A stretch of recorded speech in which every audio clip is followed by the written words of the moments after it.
తిరుమలలో వైకుంఠ ద్వార దర్శనానికి టీటీడీ పటిష్టమైన చర్యలు చేపడుతోంది. స్వామివారి భక్తులకు ఎటువంటి ఇబ్బందులు కలగకుండా అన్ని సౌకర్యాలు చేపడుతోంది. ఇక దీనిపై మరింత సమాచారం మా వన్ టీవీ ప్రతినిధి శ్యామ్ అందిస్తారు. శ్యామ్, చెప్పండి. ఈ సందర్భంగా తిరుమల తిరుపతి దేవస్థానం భక్తుల కోసం వైకుంఠ ద్వార దర్శనాన్ని ప్రవేశపెడుతుంది. అది ఈ నెల 10వ తేదీ ఉదయం 3 గంటల నుంచి 19వ తేదీ వరకు కూడా భక్తులందరికీ కూడా వైకుంఠ ద్వార దర్శనాన్ని తిరుమల తిరుపతి దేవస్థానం తిరుమలలో స్వామివారి భక్తుల కోసం ప్రవేశపెడుతుంది. అందుకు తనకు సంబంధించిన ఎవరైతే భక్తులు ఉన్నారో ఆ భక్తులందరికీ కూడా వైకుంఠ ద్వార దర్శనం చేసుకోవాల్సిన భక్తులందరూ కూడా ఇక్కడ తిరుపతిలో 8 కౌంటర్లో 8 ప్రదేశాల్లో, అలాగే తిరుమలలో ఒక ప్రదేశంలో కూడా ఈ ఎవరైతే భక్తులు ఉన్నారో ఆ భక్తులకి కూడా టోకన్లు జారీ చేస్తుంది.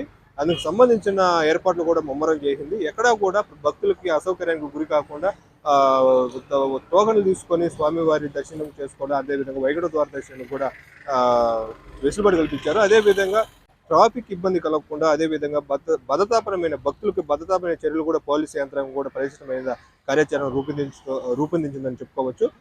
రెండోది ఏమంటే, ఈ తిరుపతిలో 8 ప్రదేశాల్లో టోకన్లు జారీ చేస్తుంది. అది ఒకరోజు ముందుగానే 10వ తేదీ ఉదయం 3 గంటల కానీ వైకుంఠ ద్వార దర్శనాన్ని ప్రవేశపెడుతున్నాగా 9వ తేదీ నుంచే తిరుపతిలో 8 ప్రదేశాలు, అలాగే తిరుమలలో ఒక ప్రదేశంలో మొత్తం కూడా 9 ప్రదేశాల్లో కూడా స్వామివారి భక్తులకి టోకన్ పొందేటువంటి అవకాశం కల్పిస్తుంది. దానికి తగినటువంటి భద్రతా చర్యలు కావచ్చు, టోకన్ ఏర్పాట్లు కావచ్చు, అన్ని కూడా కౌంటర్ల ఏర్పాట్లు కావచ్చు, అన్ని కూడా ప్రతిష్టంగా టీటీడీ నిర్వహిస్తుంది.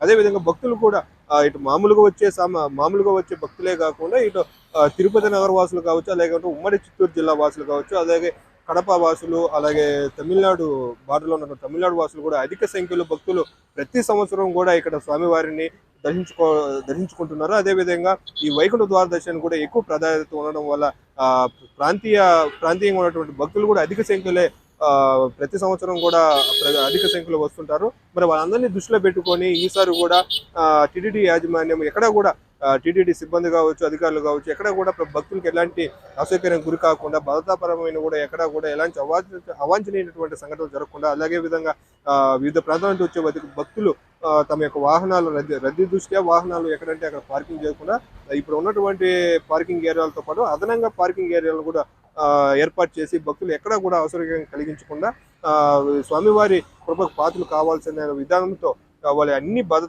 భద్రతాపరమైన చర్యలతో పాటు, అలాగే ఈ మన తిరుమలకు వచ్చేటటువంటి భక్తులు కూడా ఈ నిత్యాన్నదానం కావచ్చు, అలాగే క్యూ లైన్లో ఉంటే పానీయాలు కావచ్చు, శీతల పానీయాలు, ఇలాంటివన్నిటికీ కూడా ప్రత్యేకమైన దృష్టి సాధించిందని చెప్పుకోవచ్చు.